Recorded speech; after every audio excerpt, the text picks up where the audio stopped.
Thank you, Your Excellency. Can you see me? And can you hear me? Yes, we can hear you and we can see you clearly. Thank you. Thank you so much. Honorable Minister Rose Toki Brown, and the outgoing Chair, Honorable Minister Mohammed Isham Jafar, Regional Director Dr. Saya Piukala, Honorable Ministers and Heads of Delegation, Excellencies, dear colleagues and friends. Good morning, and I apologize that I cannot be with you in person. I just came back from Rwanda. As you know, there is a Marburg outbreak in Rwanda, and that's why I couldn't join you in person.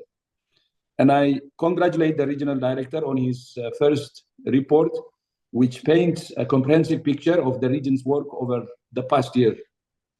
There are so many encouraging signs of progress in the report and in the various progress reports that you will review this week.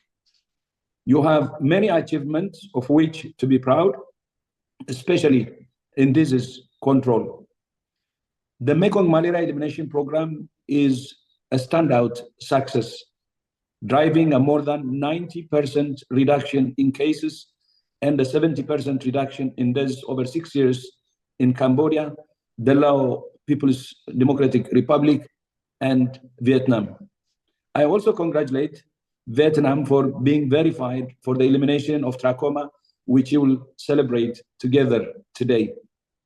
Many member states have made progress towards eliminating other neglected tropical diseases, including leprosy, lymphatic filariasis, rabies, schistosomiasis, and EOS, along with school deworming programs and water sanitation and hygiene initiatives. In your fight against NCDs, I congratulate Cambodia for banning marketing of alcohol near schools and at sports events, Cook Islands for passing new tobacco control legislation, Fiji for raising taxes on tobacco, alcohol, and sugary drinks, Lao PDR for implementing plain packaging, Malaysia for banning the sale of e-cigarettes to children, and the Philippines for the Healthy Hearts Program, which has achieved high rates of hypertension control. On emergencies, I commend the regional office for its effective response to the increasing number of dengue outbreaks in the region and to this year's Dut in Mongolia. We should all be grateful that the region has been spared the number and the scale of emergencies that other regions have faced in the past year. But you have been far from idle. I commend member states supported by the regional and country offices for the hard work you have done on emergency prevention and preparedness by strengthening lab capacity, establishing national emergency medical teams, and through IHR self-assessments and joint external evaluations. As you know, at this year's World Health Assembly, member states made significant steps towards strengthening health emergency preparedness, prevention, and response. The adoption of a set of amendments to the international health regulations and the agreement to conclude negotiations of the WHO pandemic agreement before next year's assembly or sooner are major achievements. Although member states have made progress on the pandemic agreement, some of the most crucial issues remain unresolved. I urge all member states to continue listening to each other within the region and beyond, to continue to seek common ground, and to conclude a strong agreement by the end of this year, if possible. And I know it's possible to conclude the agreement this year. It's in your shared interest to do so. Excellencies, despite your many achievements, you face many challenges, which are also reflected in your agenda.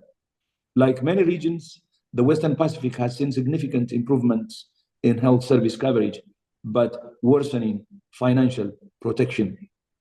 So I welcome the draft regional framework for health financing with its 5 action domains on public funding, more equitable and efficient spending, primary healthcare, governance, and economic and social policy.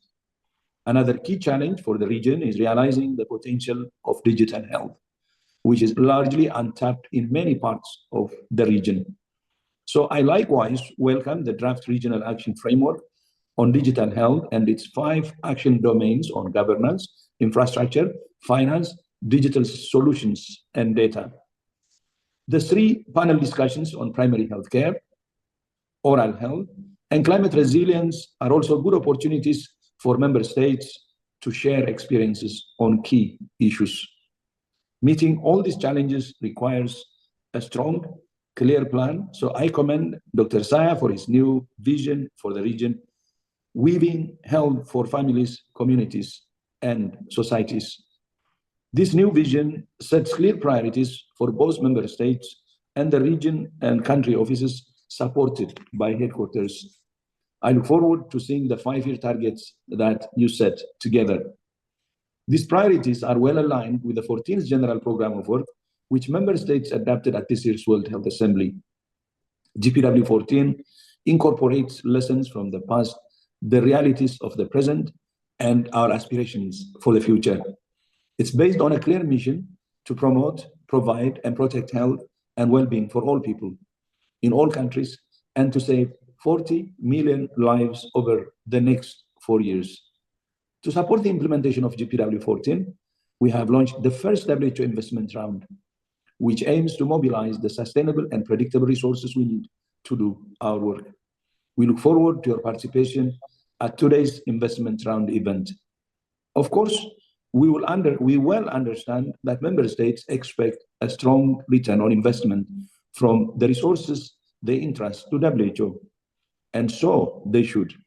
We are committed to continuing the journey of transformation we began more than 7 years ago to make WHO more effective, efficient, transparent, accountable, and results-oriented.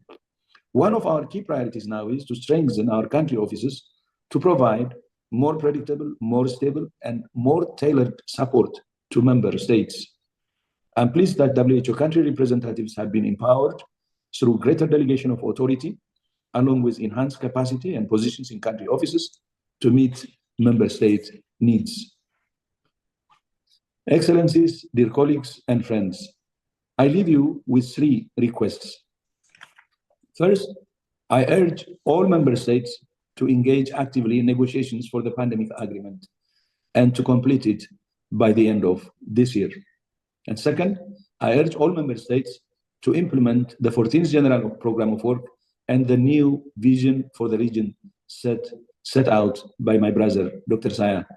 And third, I urge all member states and partners to participate in the WHO investment round.